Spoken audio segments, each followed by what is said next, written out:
नमस्कार, मैं दीपक शर्मा और मेरे YouTube मंच पर आपका स्वागत है। दोस्तों, अडानी कांड पर खामोश कराने के लिए राहुल गांधी के साथ जिस तरह का गुजरात लॉबी ने सलूक किया, जैसे उनको एक गुजरात के कोर्ट से सजा दिला दी गई, लोकसभा से बाहर कर दिया गया, इससे एक बड़ा ही नकारात्मक संदेश देश को गया है दिल्ली दरबार से। और आप कह सकते हैं कि गुजरात लॉबी पहली बार राहुल को लेकर बैकफुट पर आ गई और मोदी जी तो इस कदर घबराए हुए हैं कि आजकल वो विक्टिम कार्ड खेल रहे हैं। आप सोचिए कि साजिश का खेल राहुल गांधी के साथ हुआ और विक्टिम कार्ड मोदी जी खेल रहे हैं। हम मोदी की छवि को धूमिल करके रहेंगे। इसके लिए इन लोगों ने भांति भांति के लोगों को सुपारी दे रखी है। अब ये जो घबराहट है मोदी जी की, दरअसल ये उस सेमीफाइनल मुकाबले को लेकर है जो कर्नाटक में खेला जाएगा। और अजीब इत्तेफाक देखिए कि इस मुकाबले में मोदी जी के सामने राहुल गांधी खड़े हैं और बहुत ही मजबूत जमीन पर खड़े हैं। और कर्नाटक से मोदी जी के लिए अच्छी खबर नहीं आ रही। एबीपी न्यूज सी वोटर का सर्वे कह रहा है 115 से 127 कांग्रेस को, 68 से 80 बीजेपी को, जेडीएस को 23 से 35। अब ये जो शख्स हैं यशवंत देशमुख, जिन्होंने एबीपी के लिए सर्वे किया, ये सी वोटर सर्वे एजेंसी के मालिक मुख्तार हैं और बीजेपी के काफ़ी नज़दीक माने जाते हैं। अब ये कह रहे हैं, पहली बार यशवंत देशमुख कह रहे हैं कि बीजेपी का जो माहौल है ठीक नहीं कर्नाटक में। वो कह रहे हैं कि लोग नाराज हैं बीजेपी से। सुनिए, एक बार फिर से सुन लीजिए। विधानसभा चुनाव का परिप्रेक्ष्य है, इसके ट्रैकर में बहुत साफ दिख रहा है हमारे इसमें कि कांग्रेस का अपर हैंड है। बड़ी तादाद में लोग वहां की सरकार से नाराज है, बदलना चाहते हैं। अब दोस्तों, खेल तो आपको समझ में आ ही रहा है, लेकिन इस खेल से जो बड़ा सवाल उभर कर सामने आता है वो ये है कि क्या राहुल गांधी मोदी जी के लिए मुसीबत बनते जा रहे हैं और क्या राहुल गांधी आज के दौर में मोदी की बिसात को पलट सकते। और क्या हम ये माने कि अडानी कांड को लेकर या अडानी कांड के बाद जो राउंड 1 की जो कुश्ती है मोदी और राहुल के बीच में, उसमें मोदी जी राहुल से गच्चा खा गए 9 साल में पहली बार। मोदी जी ने इसका भारतीय जनता पार्टी का विनाश करने का मन बना लिया, इसलिए इस तरह के उलझुल निर्णय लिए जा रहे हैं। नहीं, कुछ पक रहा है। वो क्या पक रहा है? दिमागों में पक रहा है कि तो कल्पना कीजिए कि जेल के बाद जब वो पदयात्रा इस देश में निकालेंगे, मगर अब इन पर आ गई तो कांग्रेस वाले कहते हैं गांधी फैमिली के लिए एक अलग कानून बनाना चाहिए। तो राहुल जो है कहां 2% पॉपुलैरिटी होती थी, अब 10, 12, 14% पे पहुंच गए पॉपुलर वोटिंग के अंदर। चाहे मुझे डिस्क्वालीफाई करें, मारे पीटे, जेल में डाले, मुझे कोई फर्क नहीं पड़ता। मुझे अपनी तपस्या करनी है। अब दोस्तों, आज मैं राहुल गांधी और नरेंद्र मोदी के बीच कुछ पर्सनैलिटी ट्रेट्स वो भी कंपेयर करूंगा, उसकी भी तुलना करूंगा कि राहुल का प्लस पॉइंट क्या है, मोदी का माइनस पॉइंट क्या है, राहुल कितने पानी में आज खड़े हैं, मोदी कितने पानी में हैं, और वो कारण क्या है, वो वजह क्या है कि मोदी इधर राहुल से घबराने लगे। तो इस पर तो मैं आऊँगा और डिटेल आपको दूंगा, लेकिन सबसे पहले सेमीफाइनल की बात करते हैं कि ये जो सेमीफाइनल है ये इतना क्रूशल क्यों है, इतना इंपॉर्टेंट क्यों है, इसकी अहमियत क्यों है 24 के फाइनल को लेकर। कर्नाटक क्यों मोदी जी के लिए दुखती रग बनता जा रहा है और इतना इंपॉर्टेंट क्यों है, इस पर पहले बात करते हैं और फिर राहुल और मोदी के बीच में प्लस और माइनस भी देखेंगे। अब दोस्तों, कर्नाटक इतना इंपॉर्टेंट क्यों है मोदी और अमित शाह के लिए? क्यों बार बार मोदी और शाह कर्नाटक जा रहे हैं, बैंगलोर जा रहे हैं, सभाएं हो रही, रैली हो रही पिछले 1 महीने से? ऐसा लगता है कि जैसे राजधानी को दिल्ली से वो बैंगलोर ले गए। उसकी सबसे बड़ी वजह यह है कि अगर कर्नाटक में गणित गड़बड़ाई अमित शाह की, मोदी की, तो इसी साल 4 और राज्यों में चुनाव हैं। तेलंगाना है, छत्तीसगढ़ है, मध्य प्रदेश है, राजस्थान है और 3 ऐसे स्टेट हैं जहाँ सीधी फाइट कांग्रेस के साथ है। तो एक बहुत ही, आप कह सकते हैं, एक निगेटिव इम्पैक्ट बीजेपी के लिए जाएगा। और यही नहीं, निगेटिव इम्पैक्ट कंटिन्यू करेगा 2024 भी जो फाइनल है, क्योंकि वो भी बहुत ज़्यादा दूर नहीं है, तो 24 पर भी उसका इम्पैक्ट होगा। इसलिए कर्नाटक सेमीफाइनल है, क्रूशल है, जीतना ज़रूरी है। एक और चीज़, अगर कर्नाटक हाथ से निकलता है मोदी जी के, तो दक्षिण भारत ही पूरा हाथ से निकल गया, क्योंकि केरल, तमिलनाडु, तेलंगाना और आंध्र प्रदेश, वहाँ ज़मीन वैसे ही कमज़ोर है बीजेपी की। तो 125 128 सीटों पर दावेदारी जो है वो नहीं रहती फिर बीजेपी की। एक और चीज़, कर्नाटक को इतना हाइप दिया मोदी ने और उसके बाद अगर हारते हैं, हिमाचल हारे, दिल्ली का एमसीडी हारे, बाई इलेक्शन में कई चुनाव हार गए और फिर कर्नाटक अगर हारते हैं तो बीजेपी के अंदर जो विरोध के स्वर हैं तो कहीं ना कहीं मुखर होंगे, प्रखर होंगे गुजरात लॉबी को लेकर। तो वो भी एक ट्रबलसम फेस कह सकते हैं। और कुल मिलाकर गुजरात लॉबी पर दबाव बढ़ेगा, संघ का भी बढ़ेगा, क्योंकि संघ भी कहीं ना कहीं मोदी और अमित शाह जिस तरह से उन्होंने मुट्ठी में पार्टी, संगठन सब कुछ कर लिया है सरकार, बेचैनी आरएसएस में भी है, मौके की तलाश वहाँ भी है। तो इसलिए कर्नाटक जीतना बहुत ज़रूरी है। और मैं चाहूँगा कि एक बार फिर से ज़रा वो ओपिनियन पोल देखें, जो ओपिनियन पोल अलग अलग चैनल्स पे दिखाए जा रहे हैं, एक बार फिर से थोड़ा सा उस पर जिक्र कर लेते हैं और फिर आगे बढ़ते हैं राहुल वर्सेस मोदी पर। अब दोस्तों ये जो ओपिनियन पोल है इस पर मैं बिल्कुल भी फोकस ना करता, लेकिन इसलिए किया क्योंकि ये गोदी मीडिया के पोल हैं, ओपिनियन पोल।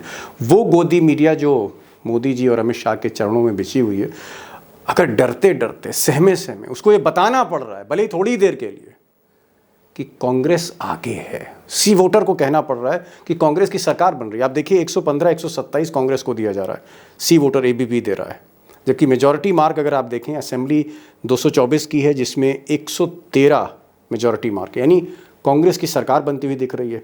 अगर आप लोक पोल, एक और चैनल का अगर आप सर्वे देखें लोक पोल का, तो 116 123, यानी यहाँ भी कांग्रेस की सरकार बन रही है।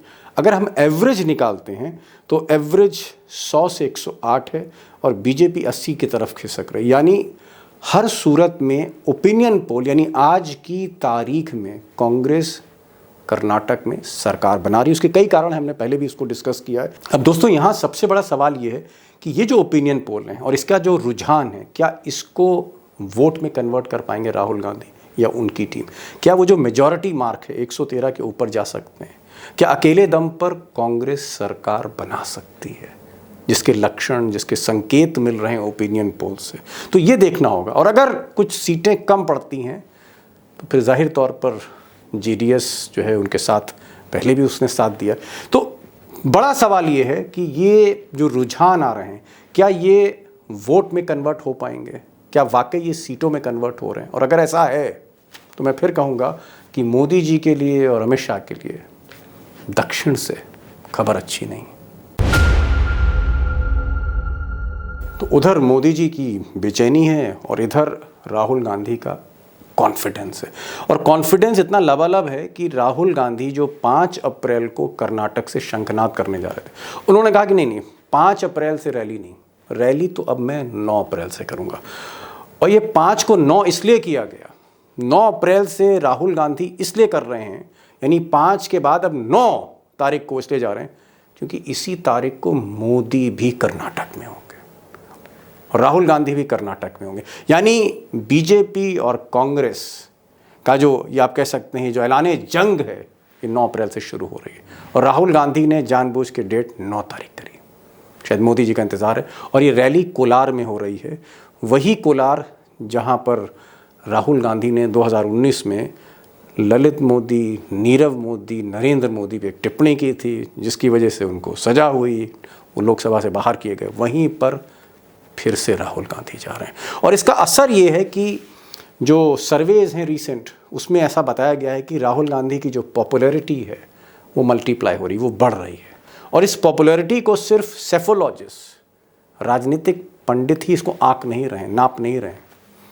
देश के कवि, जी हाँ कविराज जो हैं वो भी आंक रहे हैं, वो भी समझ रहे हैं कि मौसम बदल रहा है। निकाला हुआ आदमी सदैव यश लाता है, विजय लाता है अगर पुरुषार्थ ठीक से किया जाए।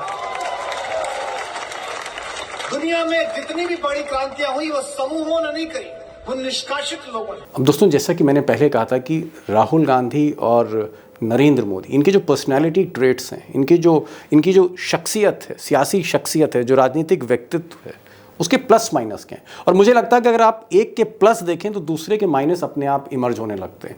अगर राहुल गांधी की आज की तारीख में आप स्ट्रेंथ देखेंगे तो वहीं पर आपको मोदी जी की वीकनेस दिखेगी।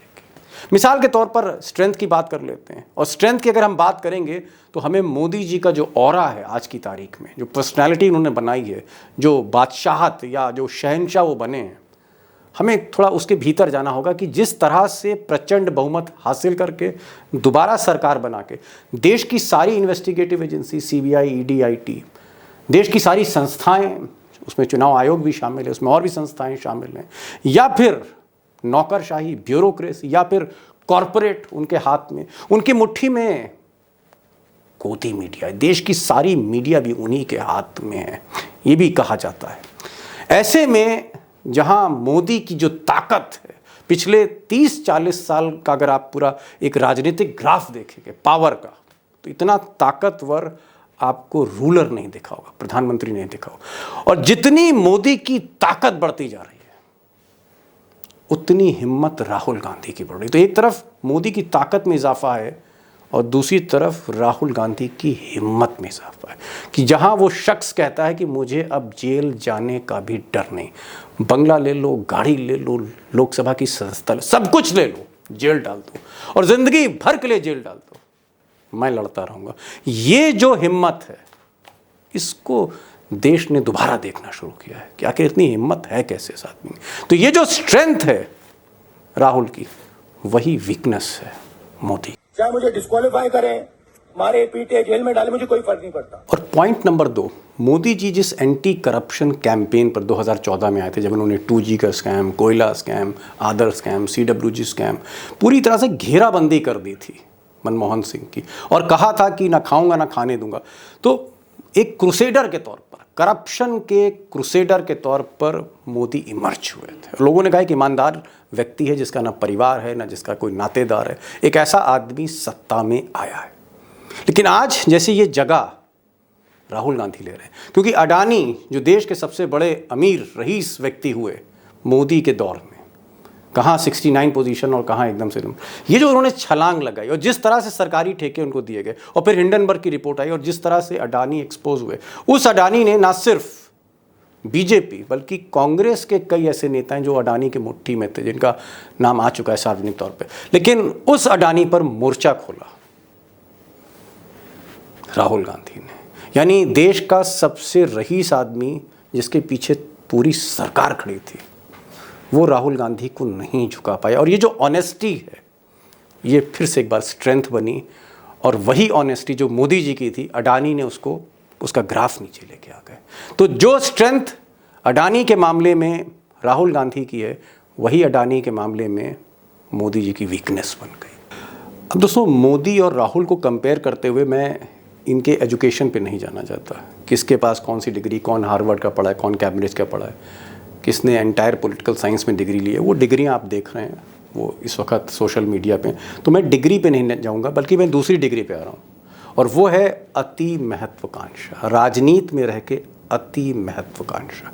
और आपने देखा होगा कि जिस तरह से मोदी ने 2014 से पहले, कुछ महीने पहले, आडवाणी को किनारे किया, मुरली मनोहर जोशी को किनारे किया, यशवंत सिन्हा को किनारे किया, अरुण शौरी को किनारे, कई बड़े नेता जो सीनियर थे उनको किनारे किया, और उसके बाद उन्होंने एकदम झड़ी लगा दी। एक लंबी फेरिस्त जो भी सीनियर था कहीं ना कहीं किनारे किया गया, चाहे उसमें राजीव प्रताप रूडी हो, चाहे उसमें रविशंकर प्रसाद हो, चाहे उसमें प्रकाश जावड़ेकर हो, कई मैंने इस पर वीडियो बनाए, चाहे आज की तारीख में राजनाथ सिंह और गडकरी भी हों। मोदी की जो न्यू बीजेपी है उसमें मोदी के ही लोग हैं, और उसके पीछे सिर्फ यही है कि तीसरी बार शपथ मोदी ही लें। दूसरी बार शपथ भी उन्होंने ही ली थी, पहली शपथ भी उन्होंने ही ली थी। तो वो जो अति महत्वाकांक्षा है, इसको अगर आप तुलना करें राहुल गांधी से, तो ये वो राहुल गांधी हैं जिनके लिए मनमोहन सिंह ने बाकायदा कहा था कि इस बार आप प्रधानमंत्री बनिए, उन्होंने ठुकरा दिया था। कई बार कोशिश हुई 2009 से 14 के बीच कि राहुल गांधी को स्थापित किया जाए, उन्होंने बार बार मना किया, और इस बार भी खड़गे को बना दिया, वो प्रेसिडेंट नहीं बने। और जो रायपुर में महाधिवेशन था उसमें भी राहुल गांधी ने मना किया कि प्रधानमंत्री का नाम की घोषणा नहीं होनी चाहिए, let the floor be open to everyone. तो अति महत्वाकांक्षा में राहुल गांधी का जो आप कह सकते हैं जो थॉट है, उनका जो ईथोस है या उनका जो विजन है, वहाँ पर ओवर एम्बिशन नहीं है, कम से कम कुर्सी को लेकर। और यहाँ पर जो स्ट्रेंथ है वो भी मोदी जी की यहीं पर वीकनेस बन गई है।